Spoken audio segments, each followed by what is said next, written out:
નમસ્કાર ખેડૂત મિત્રો, આજે તારીખ 13 મે 2025 ને આજની સવારની હવામાન અપડેટની અંદર માહિતી મેળવીએ તો આજે 13 થી લઈને 22 તારીખ સુધી ગુજરાતનું હવામાન કેવું જોવા મળશે, હવે ગુજરાતની અંદર માવઠાની સંભાવના કેટલી જોવા મળશે તેની વિશેષ માહિતી મેળવીશું. તાપમાનમાં પણ વધારો જોવા મળશે, સાથે જ હવે ચોમાસાની ધીરે ધીરે એન્ટ્રી જોવા મળે તેવી સંભાવના દેખાઈ રહી છે. તો વિસ્તારથી અપડેટ મેળવીશું.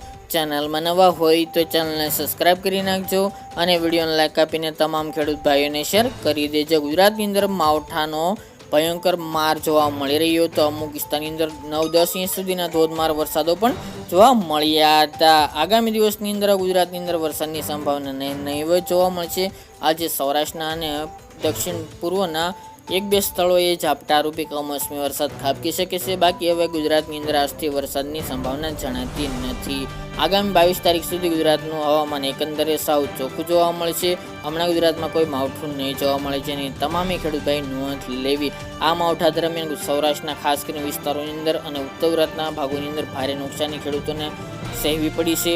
અમુક વિસ્તારની અંદર 7-8 ઇંચ સુધીના ધોધમાર વરસાદો, ચોમાસામાં ન જોવા મળતા વરસાદો આ માવઠાને કારણે જોવા મળ્યા હતા, એ પણ ઉનાળા દરમિયાન. પરંતુ હવે તેમાંથી છુટકારો મળશે, વરસાદની સંભાવના જણાતી નથી. હવે વાત કરીએ તો તાપમાનની. હવે ગુજરાતનું તાપમાન છે 10 થી લઈને 12 ડિગ્રી નીચું જોવા મળ્યું હતું, તેમાં હવે ધીરે ધીરે વધારો થતો જોવા મળશે. આગામી સપ્તાહની અંદર મિત્રો વાત કરીએ તો તાપમાન સૌથી ઊંચું 41-42 આસપાસ ફરીવાર મેન સિટીની અંદર જોવા મળશે. અને ગુજરાતની અંદર અત્યારે ખાસ કરીને હવામાન ચોખ્ખું થતાં ગરમીનું ઉકળાટનું પ્રમાણ પણ જોવા મળી રહ્યું હતું. ખાસ કરીને મિત્રો તાપમાન ધીરે ધીરે વધવા લાગશે, પરંતુ એકસાથે કોઈ હીટ વેવની સંભાવના જણાતી નથી. તેમજ મિત્રો હવે 40 ડિગ્રી ઉપર અમુક મેન સિટીની અંદર તાપમાન ઊંચું જાય તેવી સંભાવના જણાઈ રહી છે. બાકી ગુજરાતમાં હમણાં તાપમાનમાં પણ કોઈ હીટ વેવની સંભાવના જણાતી નથી, એટલે નોંધ લેવી. હવે મિત્રો વાત કરીએ તો ચોમાસાની. હવે ધીરે ધીરે ચોમાસું નજીક આવી રહ્યું છે. હવામાન વિભાગે અંદમાન નિકોબાર દ્વીપ સમૂહની અંદર આજે ખાસ કરીને જાહેરાત કરી દીધી છે કે ચોમાસાની એન્ટ્રી થઈ ચૂકી છે. અને મિત્રો આ વર્ષે ભારત દેશની અંદર પણ 4 દિવસ ચોમાસું વહેલું બેસે તેવા પણ સંકેતો જોવા મળી રહ્યા છે.